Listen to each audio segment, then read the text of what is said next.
Hey, Mike here. I just wanted to let you know that you can listen to Dark Poutine early and ad-free on Amazon Music, included with Prime.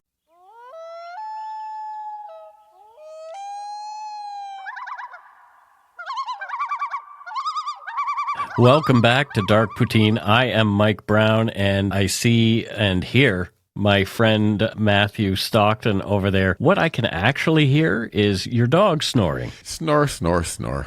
Yeah, poor Steve. How are you, Matthew? I am fantastic. You were fantastic. Oh, wow. Yeah. I wish I were fantastic. You are fantastic. You just don't allow yourself to feel it. Oh. So we're recording on a Saturday, and it is Saturday, March the 14th, just to pull the curtain back a little bit. Ooh. So it's Pie Day here, 314. Oh. Are you having pie today at some point, Matthew? No, but I made a 3-layer Jell-O dessert. The bottom layer is raspberry with rosé in it. The middle one is orange with Cointreau, and the top one is lemon with limoncello. Oh dear, I can't eat any of that. Yeah, it doesn't get you drunk. It's food, so it's, okay, but yeah, no, I can't have that. Anywho, but I might make a pie. Actually, I might make a pie. You tell me, what kind of pie should I make today, Mike? I don't know. Apple. You know what? I'm having pork tonight, so apple pie after might be quite nice. Okay. Enough about pie. Let's get on with it here. The views, information, and opinions expressed during the Dark Poutine podcast are solely those of the producer and do not necessarily represent those of Curious Cast, its affiliate, Global News, nor their parent company, Chorus Entertainment. Dark Poutine is not for the faint of heart or squeamish. Listener discretion is strongly advised. We're not experts on the topics we present, nor are we journalists. We're two ordinary Canadian schmucks chatting about crime and the dark side of history. Let's get to it. Put on your toque, grab yourself a double and a Nanaimo bar. It's time to scarf down some Dark Poutine. You are responsible for obtaining and maintaining at your own cost all equipment needed to listen to Dark Poutine. Dark Poutine can be addictive. Side effects may include, but not be limited to, pausing and questioning the system, elevated heart rate, pondering humanity, odd looks from colleagues as you laugh out loud at work, family members not into true crime worrying about you. Positive side effects may include some perspectives and opinions that you disagree with, as well as some wokeness and empathy. If you don't think Dark Poutine is for you, consult your doctor immediately.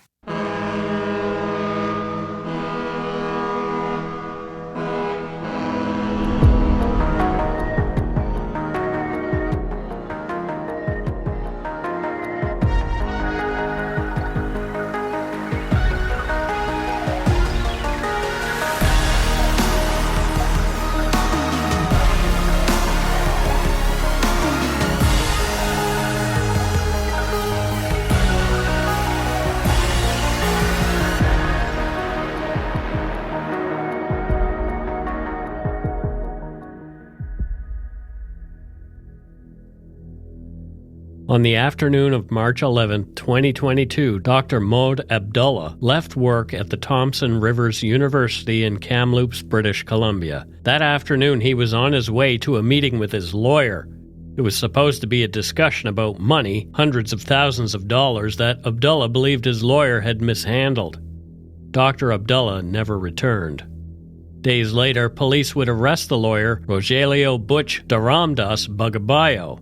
The investigation revealed a relationship that stretched back 6 years, a client who trusted his legal advisor, a dispute over large sums of money, and a meeting that ended in violence. You're listening to Dark Poutine, episode 413, Indefensible, the murder of Dr. Mohd Abdullah.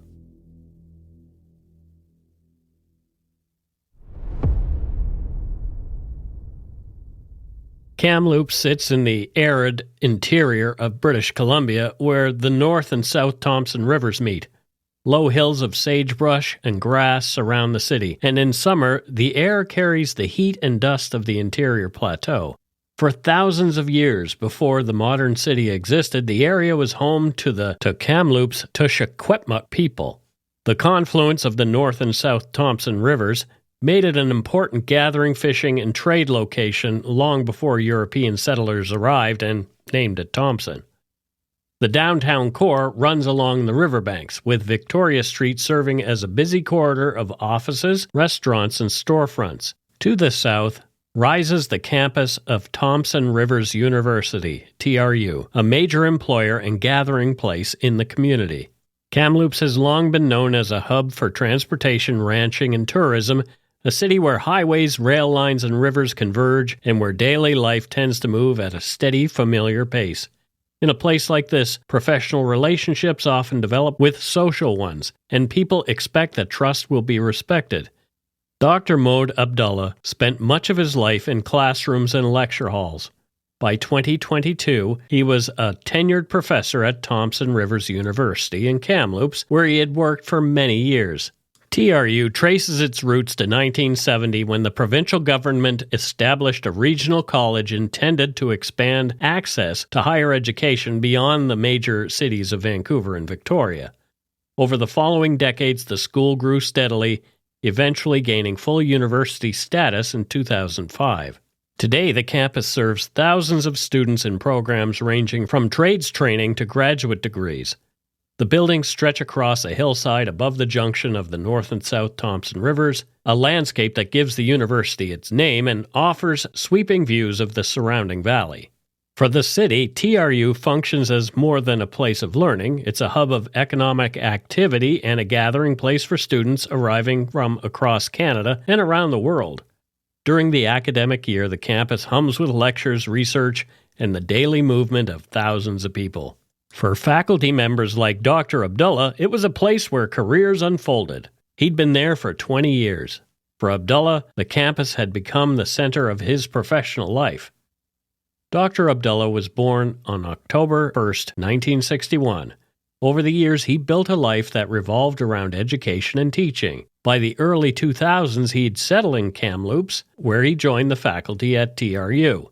Abdullah worked in the Faculty of Science in the Computing Science Department, with more than 20 courses to teach. Students encountered him in lecture halls and computer labs where he taught courses in computing and technology. The work placed him at the front of classrooms filled with students learning programming and the fundamentals of computer science. For many of these students, he was one of the professors who introduced them to the technical skills they would use in their careers. Colleagues later described him as a quiet, private man who'd largely kept to himself at work. His focus remained on teaching and the routines of academic life. According to Castanet, quote, Abdullah was also a Pilates and yoga instructor in the city, and according to his employee profile on TRU's website, enjoyed health and wellness, had interests in web design and programming, and enjoyed travel and cuisine, end quote. Year after year, semester after semester, Abdullah returned to the classroom, preparing lectures, marking assignments, guiding students through the complexities of computer programming and technology. He was an established character at the school. Beyond the university, Abdullah lived carefully and deliberately. Court findings later described him as a man who approached finances with the same discipline he brought to his work. Over time, he built substantial savings through frugal living and long-term financial planning. Those funds represented decades of steady employment and careful investment. However, Abdullah's personal life had taken a difficult turn. In August 2008, he married Cylin Edgelow. The marriage lasted several years before the relationship eventually broke down. By early 2016, the couple was moving toward divorce. Divorce proceedings can quickly become complicated, especially when significant assets are involved. Canadian family law often requires that wealth accumulated during a marriage be divided between spouses. As the divorce unfolded, money quickly became a central concern for Abdullah. According to the findings later reviewed in court, he was determined to protect the savings he'd accumulated over many years before the marriage. He believed those funds should remain his alone rather than being divided as part of the separation. The question of how those assets would be treated during the divorce became one of the issues that weighed heavily on him. For Mohd Abdullah, the prospect of losing a portion of his savings was deeply troubling. To guide him through the process, he hired a lawyer in Kamloops. The lawyer's name was Rogelio Daramdas Bugabayo. A bit of a mouthful, so he went by the name Butch. Butch Bugabio practiced family law in Kamloops, and like many lawyers in small cities, his work often involved intensely personal disputes, divorces, custody battles, and money disputes between former partners. In February 2016, Mohd Abdullah formally retained Bugabio to represent him in the divorce proceedings with Ceylin. At first, the arrangement appeared completely routine. The professor and the lawyer met to discuss strategy. Financial documents were reviewed. Plans were made about how to best handle the legal issues surrounding the separation. Over time, those meetings became part of a regular pattern.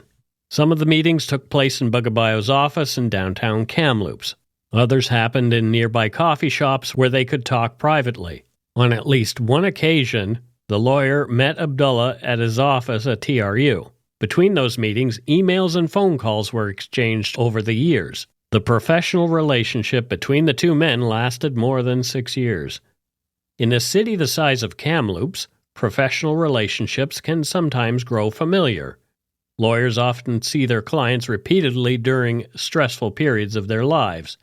Conversations extend beyond strictly legal advice. According to court documents, the connection between Abdullah and Bugabio eventually appeared to extend beyond a purely professional arrangement. It was later noted that the client had come to see the lawyer as more like a friend. Abdullah's adult daughter, Sarah Jeet Lalata Buko, said Bugabio had been both her father's lawyer and someone he trusted as a friend and confidant, and that Dr. Abdullah often spoke about him during visits to the Philippines, where his daughter lived, including when seeking advice about bringing her to Canada. That sense of trust would later become a central part of the story, something that, unknown to Dr. Mohd Abdullah, Butch Bugabio was taking advantage of in a big way. Yeah, most of us don't actually understand the systems running our lives. No, totally no. We just hope the person holding the clipboard is honest. Right? Yeah. You know what I mean? Yep. One of the strange things about adult life is how much we outsource. Your mechanic understands the engine. Your accountant understands the tax code. Your lawyer understands the law. And most of us don't actually know how these systems work. No. We trust the person who says they do. And society really only functions because that arrangement works most of the time. It's like flipping on a light switch. Like, you just trust that the lights are going to come on. Yeah, I mean, I have a hard enough time figuring out where my T4 slip is, let alone doing the taxes. Right. But when an expert is the one abusing that trust, the betrayal hits differently, because the person who is supposed to protect you and do this job is also the person who understands exactly how to exploit you. Yeah, exactly. Right. And that's what this story is about, really. Yeah. Mm-hmm. Over time, the relationship between the two men began to involve large financial transactions. Evidence examined in court showed that Abdullah provided Bugabio with significant sums of money over the years. Among the payments were a $137,000 bank draft, a $30,000 check, and another $25,000 check, along with additional financial transfers connected to their dealings. At first glance, payments between a lawyer and a client might not seem unusual. Legal retainers and fees are common parts of any professional relationship. But the scale of these transfers and the circumstances surrounding them would later draw intense scrutiny. Between February 2016 and June 2017, Dr. Abdullah transferred approximately $765,000 to Butch Bugabio. Yeah. So fraud works best when it's boring, right? Yeah. So, one transaction rarely raises alarms, but 50 will ruin you. What I mean by that is, when people hear the number 765, I'd love to have that money right now, right? Yeah. They immediately ask the same question: how could someone give that much money away? But financial exploitation rarely happens at once. It happens gradually. Mm-hmm. This wasn't sort of, hi, I'm an African prince, I need you to send me $10. Right. Yeah. Right. This is a setup lawyer who's known in the community, right? Yep. So, a transfer here, another payment there, each one is justified in the moment. And by the time someone realizes something might be wrong, they're facing a terrible emotional calculation. Yeah. Because recovering the money means admitting something deeply uncomfortable, and that's, I trusted somebody who was lying to me. And for proud, competent people, like he was, that's very hard sentence to say out loud. And I think fraudsters rely on that sentiment as well. They rely on the fact that people are going to be too proud to say anything. Yep. Someone very close to me got ripped off very badly by a financial advisor. It's an embarrassing thing to talk about. You don't want to tell your friends, even your family. Was it stolen or was it just mishandled? A little bit of both, I think. Anyway, in addition to the divorce, Dr. Abdullah had asked Butch Bagabayo to help with another personal matter. He wanted assistance bringing his new fiancée, who lived in Indonesia, to Canada through the immigration process. According to the evidence presented at a later trial, neither the divorce proceedings nor the immigration application moved forward with much urgency. The slow process became a growing concern for Dr. Abdullah. A friend of his later said that she was puzzled by how little had been done to advance the divorce from Sailin. Before the divorce was finalized, events took an unexpected turn. Sailin Edgelow was diagnosed with terminal cancer. On September 14, 2019, she chose to end her life through medical assistance in dying. After her death, Abdullah asked for the return of the money he had previously given to Bagabayo to hold on to during the divorce proceedings. Sailin wasn't around anymore to ask for it. Instead of returning the funds, Bagabayo persuaded Mohd Abdullah that the money needed to remain untouched for another 2 years, claiming the delay was necessary to avoid the potential claims from Edgelow's estate and her children. To support that claim, Bagabayo produced a letter that appeared to come from another Kamloops law firm, MJB Lawyers. The letter stated that the firm had been retained to pursue legal action against Abdullah on behalf of Edgelow's estate. In reality, the document was fraudulent. Bagabayo had forged both the firm's letterhead and the signature of one of its lawyers. He presented the letter to Abdullah as a warning that the funds needed to remain sheltered. On February 5, 2020, Dr. Abdullah signed a copy of the document, agreeing to leave the money where it was. The deception worked, and Bagabayo continued to hold the funds. Legal jargon is like Latin in church. Sure. Most people assume it must mean something important, but they don't know Latin. And the forged letter is fascinating in a dark way because legal language has power. Most people don't feel equipped to challenge it. It's technical, it's intimidating, and lawyers spend years learning how to speak it. So when a lawyer says, this is complicated, we need to wait, people will tend to believe them. And in this case, the legal system itself became camouflage for that deception. This guy was his lawyer. Yep. You know, the very institution that was supposed to protect him was the thing being used to manipulate him. Exactly. That's dark. It is dark. Dr. Abdullah was a careful record keeper.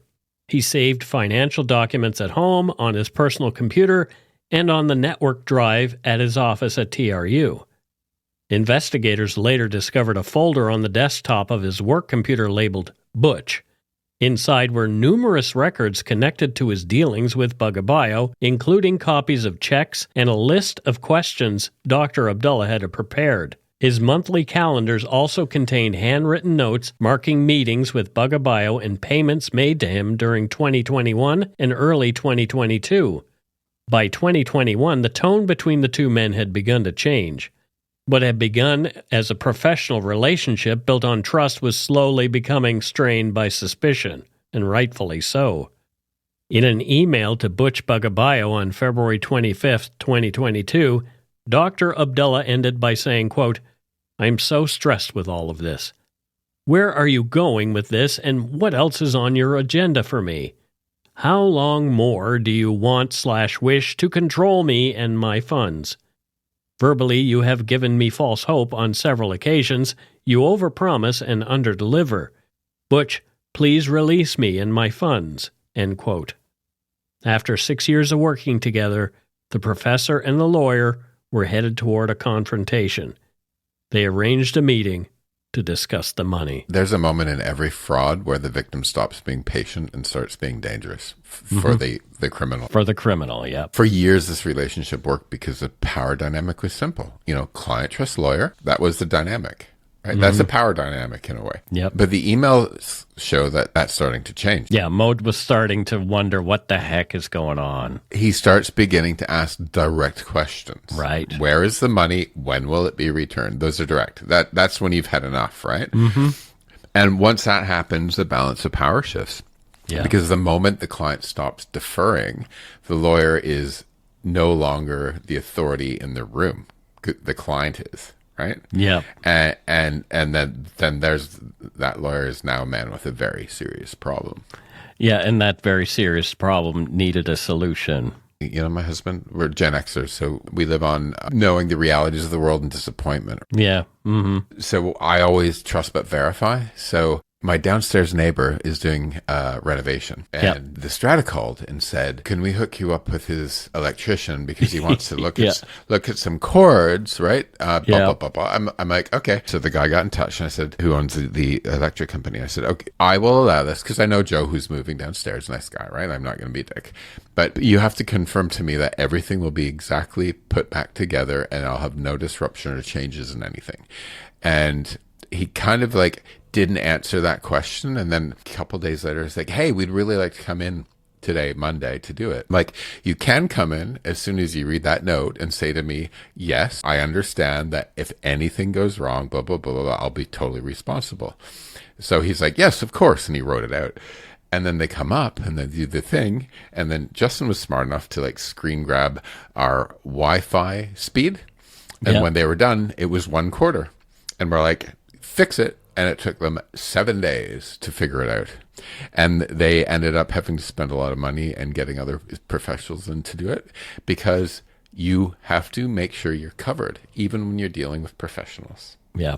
Sorry, a little tangent there, but a relevant one, yeah.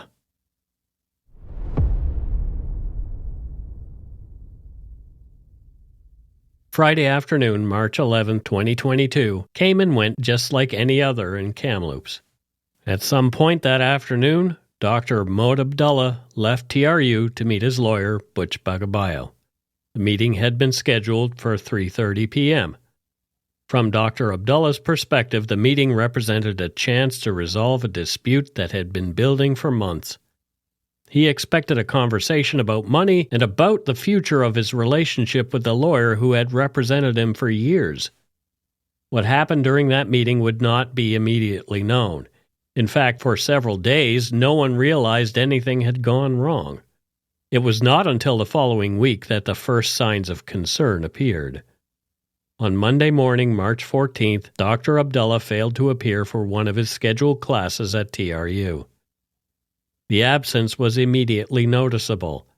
Faculty members occasionally cancel classes, but colleagues say that was not typical for Dr. Abdullah.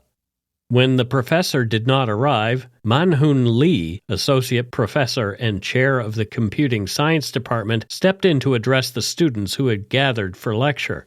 Lee later recalled the moment saying, quote, "He didn't show up in his classes on Monday, and I had to go to his class and make an announcement for cancellation," end quote. This was not like Mohd Abdullah. For those who worked alongside him, the missed class stood out.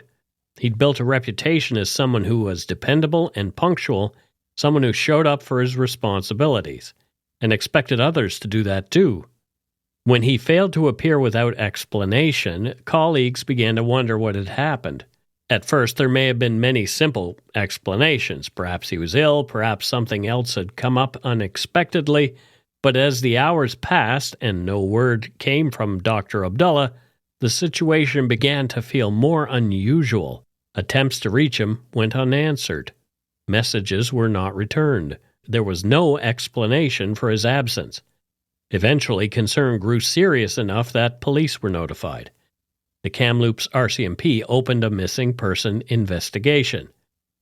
In the early stages of such cases, investigators begin with basic questions designed to establish a timeline. When was Dr. Abdullah last seen?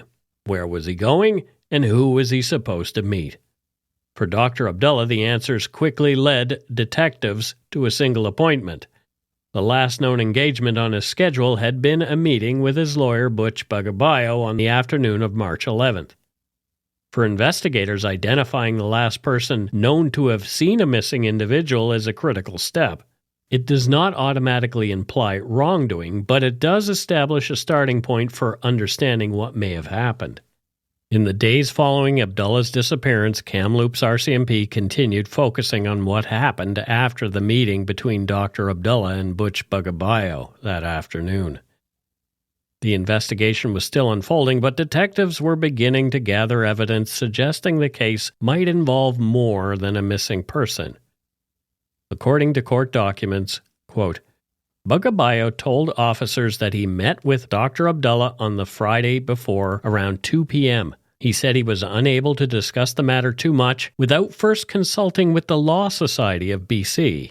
He said he had no information to indicate that Dr. Abdullah was at risk and expected to see him the following week. End quote. It wasn't until 6 days later that an answer would come. Something terrible had happened to Dr. Abdullah. More after a quick break.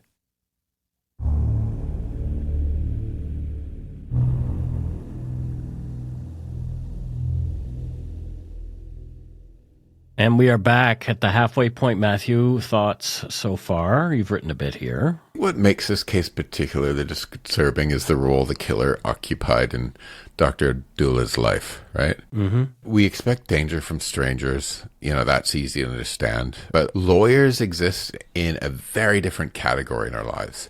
Mm-hmm. People hire them at moments when life is already unstable, like divorce. The only time I've ever had to hire a lawyer was at one of the worst times. Unstable times, yeah. Yep. Divorce, immigration, estates, financial disputes.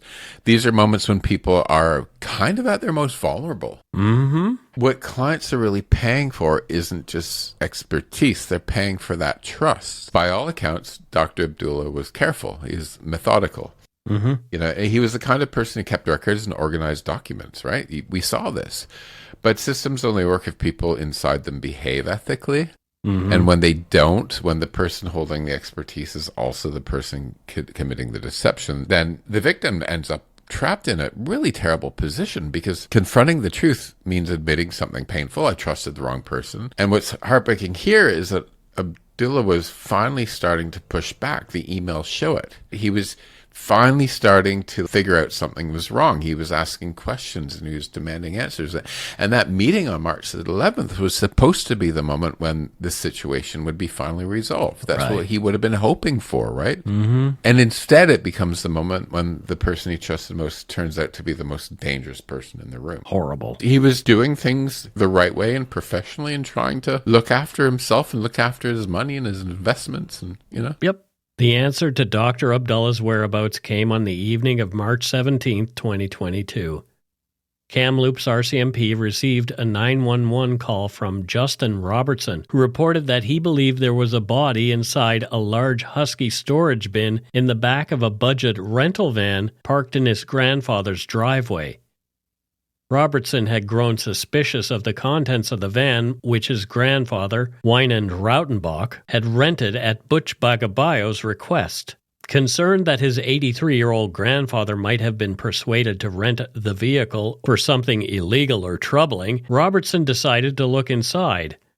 When he lifted the lid of the storage bin, he saw what appeared to be a human foot, closed the lid, and immediately contacted the police. Shortly after 10 p.m. that evening, Sergeant Kevin McIntyre of the Kamloops RCMP was dispatched to the Rautenbach residence to investigate what was initially reported as a sudden death. McIntyre, who was serving as the non-commissioned officer operations for D-Watch that evening, arrived to secure the scene. He then approached the rental van and opened the rear doors. Inside he saw a large storage bin covered with a tarp and secured with ratchet straps. After loosening one of the straps and looking inside, he made a grim discovery. McIntyre saw a body lying on its back with legs drawn up toward the chest and the feet crossed at the ankles. The body inside the bin was later confirmed to be Dr. Mohd Abdullah's. Following the discovery, Sergeant McIntyre contacted Staff Sergeant Weeb, and members of the RCMP Serious Crimes Unit were called in to take over what had now become a suspicious death investigation. Dr. Farshad Bilamoria, the forensic pathologist, conducted the post-mortem examination on March 22, 2022 in Abbotsford. Dr. Abdullah's body arrived still inside the storage tote in which it had been discovered. When the lid was removed, investigators documented the body folded into a fetal-like position with his hands tied behind his back with yellow nylon rope and his upper body wrapped in layers of plastic sheeting. A black garbage bag covered the head area. Beneath the garbage bag was a homemade garrote consisting of braided wire attached to wooden handles, though the examination found no physical signs of strangulation.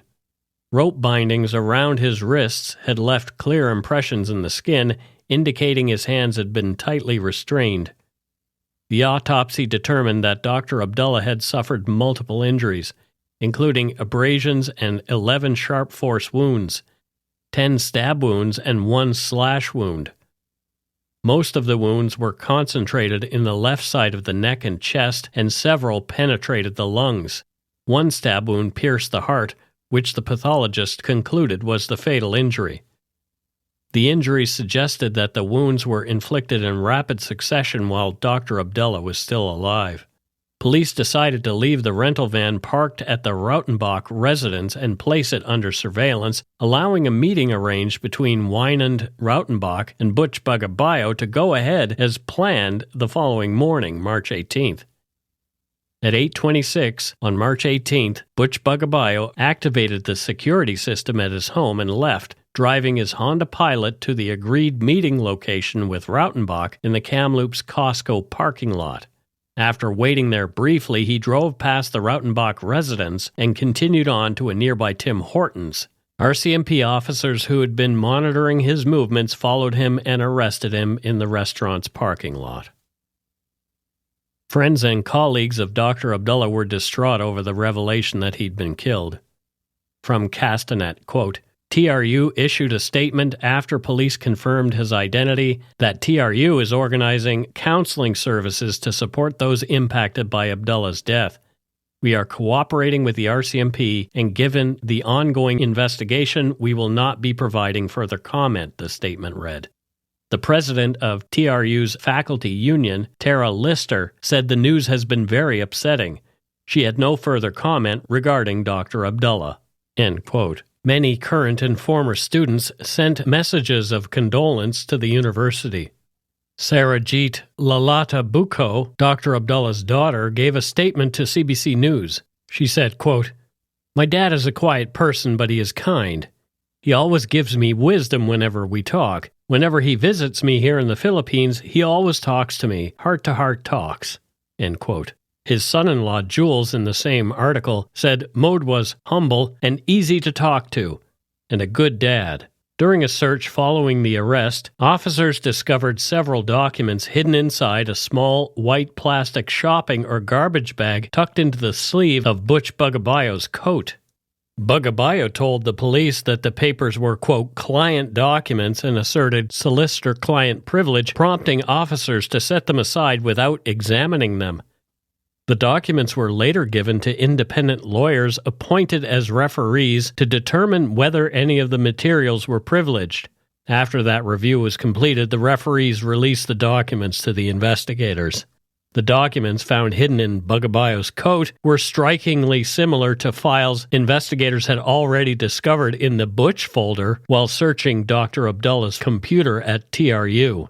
The first page was a copy of the list of questions Abdullah had prepared for their March 11th meeting. The remaining pages included copies of financial records and emails related to their dealings, including the $137,000 bank draft and several checks Dr. Abdullah had provided to Butch Bagabayo, along with correspondence from 2021 and early 2022 about meetings and the return of Dr. Abdullah's funds. The final document was a March 1, 2022 email in which Butch Bagabayo criticized Dr. Abdullah's earlier messages and arranged the March 11th meeting. When Butch Bagabayo was arrested, officers noted that he was not carrying his smartwatch or cell phones. These were later discovered on his bed when investigators searched his home. They presumed this was an attempt to obscure where he had intended to go that day, likely to dispose of Dr. Abdullah's body after retrieving the rental truck from Mr. Rautenbach. Luckily, police had been tipped off before the disposal could happen. After the bin containing Dr. Abdullah's body was secured and removed from the van, investigators searched it over the next 2 days, gathering valuable forensic evidence.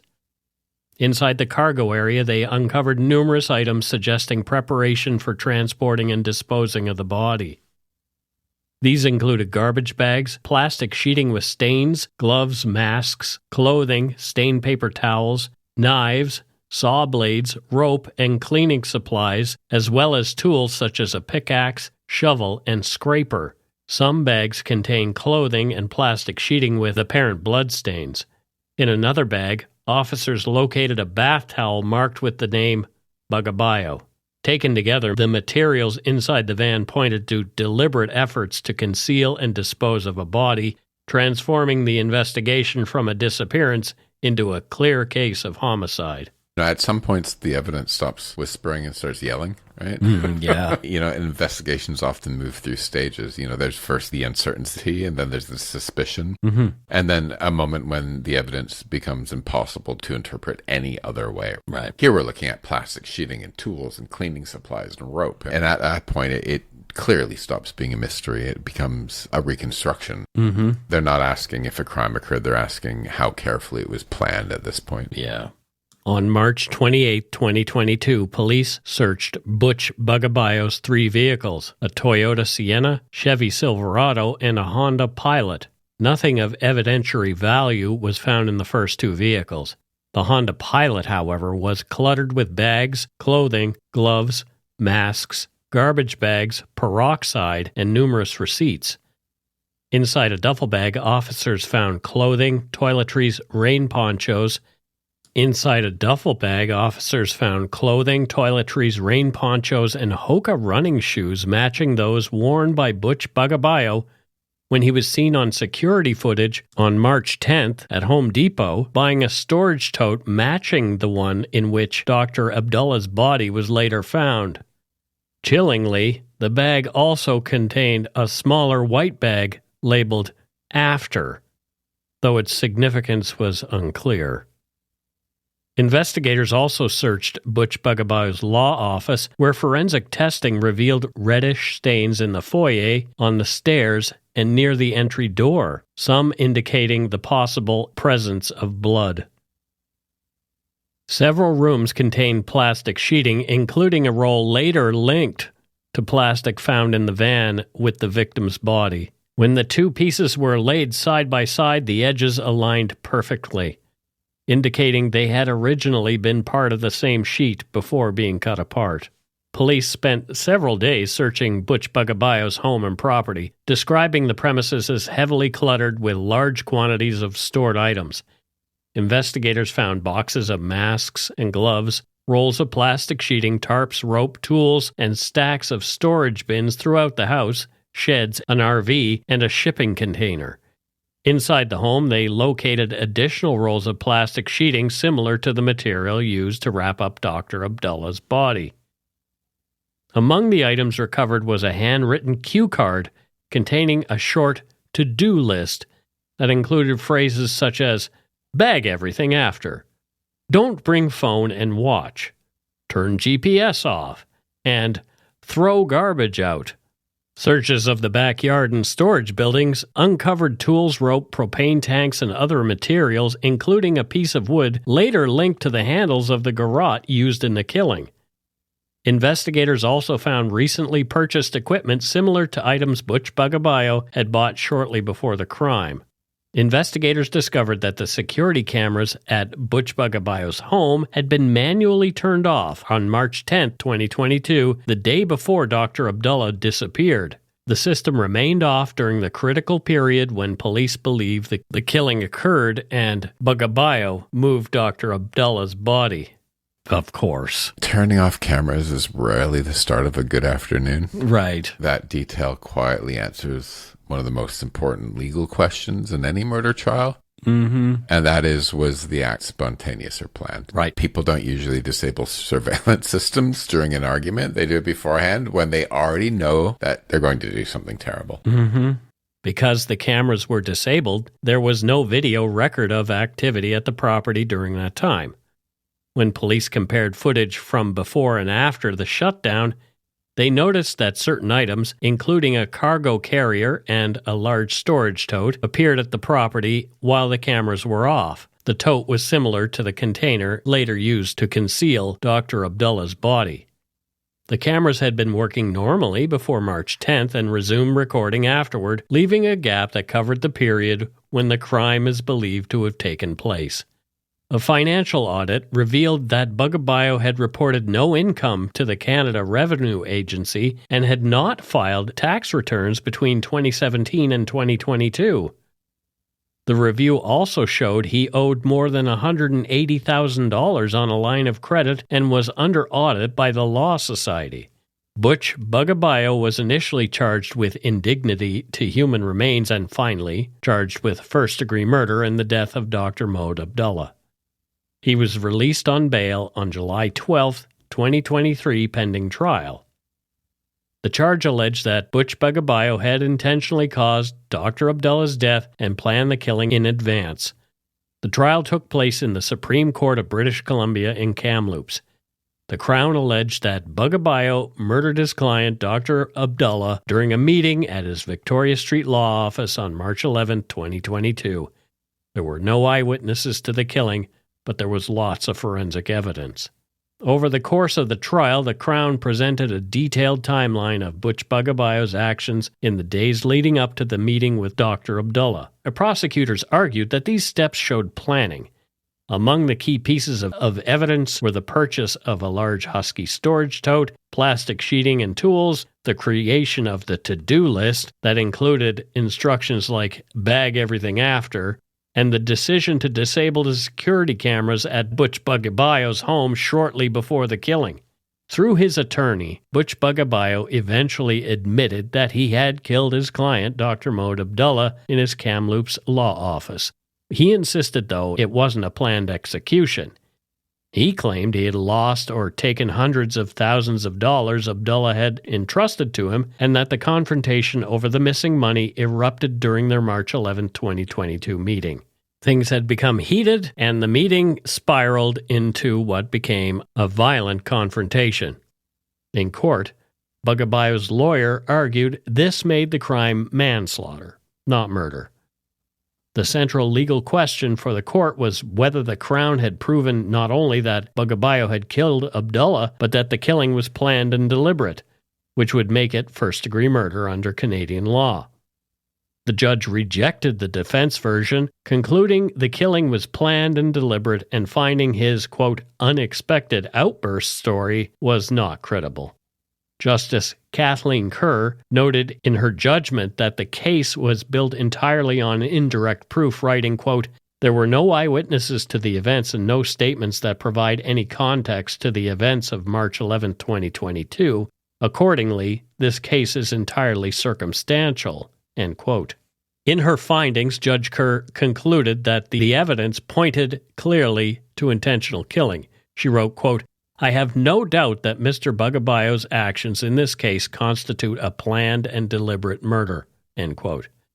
Justice Kerr noted that if the killing had been spontaneous, there would have been no reason to turn any security cameras off in advance. Instead, the evidence suggested that the shutdown was part of a plan to avoid recording the events surrounding the crime. Other evidence reinforced that conclusion. Bugabio had purchased a second tote, which the Crown called a decoy tote, and filled it with legal files so that if anyone saw him moving a heavy container down Victoria Street, it could be explained as work-related. In the final moments of the decision, Justice Kerr addressed the accused directly and delivered the verdict. Quote, I am satisfied beyond a reasonable doubt that the Crown has proved that you intentionally killed your former client, Mohd Abdullah, and that this was a planned and deliberate act. Accordingly, I find you guilty of first-degree murder, end quote. The verdict meant an automatic life sentence with no eligibility for parole for 25 years under Canadian law. The conviction marked the end of the case that had deeply affected the Kamloops community, as well as students and faculty at Thompson Rivers. The trial laid out in stark detail how a professional relationship between a lawyer and his client had ended in violence, and how a circumstantial case built piece by piece by investigators ultimately persuaded the court beyond a reasonable doubt. In the end, the death of Dr. Mohd Abdullah was not the result of chance, misunderstanding, or a moment that spiraled out of control. After weighing months of evidence, the court concluded that what happened on March 11, 2022 was planned. A university professor who had spent decades teaching in Kamloops left campus that afternoon expecting a meeting with his lawyer, and he never returned. The investigation that followed uncovered a trail of documents, purchases, and decisions that slowly revealed what had taken place behind the closed doors of a law office on Victoria Street. For the students who sat in his classrooms, for the colleagues who worked beside him, and for those that cared about him, Dr. Abdullah's absence is part of this story that will never change. The loss of a beloved educator, father, and friend remains. After his death, one of Dr. Abdullah's students left a message on ratemyprofessors.com. The student said, "R.I.P. Mohd. I had you only for just over half a semester before these unfortunate circumstances. You're a tough grader, but I like that because it challenged us to do our best. You are a smart, kind man. I'm honored to have been a pupil of yours. Let your last review be a good one. It would have been a good one anyway." End quote. Universities remember their good professors for decades. Yeah. Right? Like beyond the students, they become sort of myth in some ways. And what stays in a community after a crime like this isn't just the violence, it is the damage of trust. Mm-hmm. A professor, a lawyer, a routine meeting in an office downtown. These are the kinds of relationships that normally make communities feel stable. But the line that stayed with me most was that student's comment, right? A tough grader, a kind teacher. Someone who challenged students to do better. And for thousands of them, that's how Dr. Abdullah will be remembered. And not for the way his life ended, but for what he helped other people learn while he was alive. And, a good person was taken away. Absolutely. Just an aside, the BC Law Society, of course, says Butch Bagabayo is no longer practicing law, and in May 2022, a custodian was appointed to close down his practice. And that's it for Dark Poutine episode 413, Indefensible, the murder of Dr. Mohd Abdullah.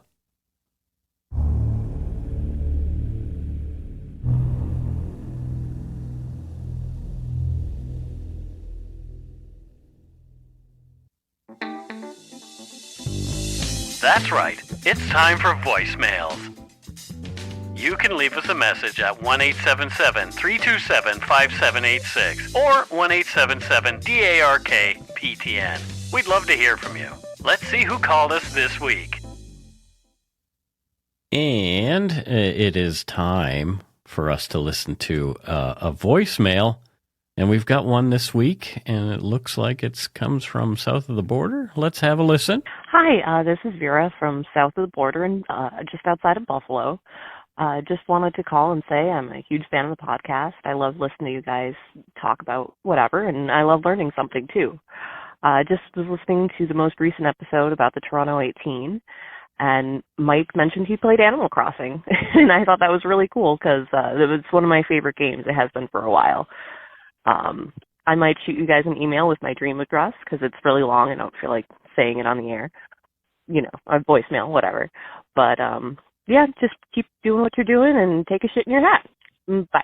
I love Animal Crossing on my Switch. It is so fun. And I haven't played in a really long time, but this might prompt me to log back in and go look at Vera's Island.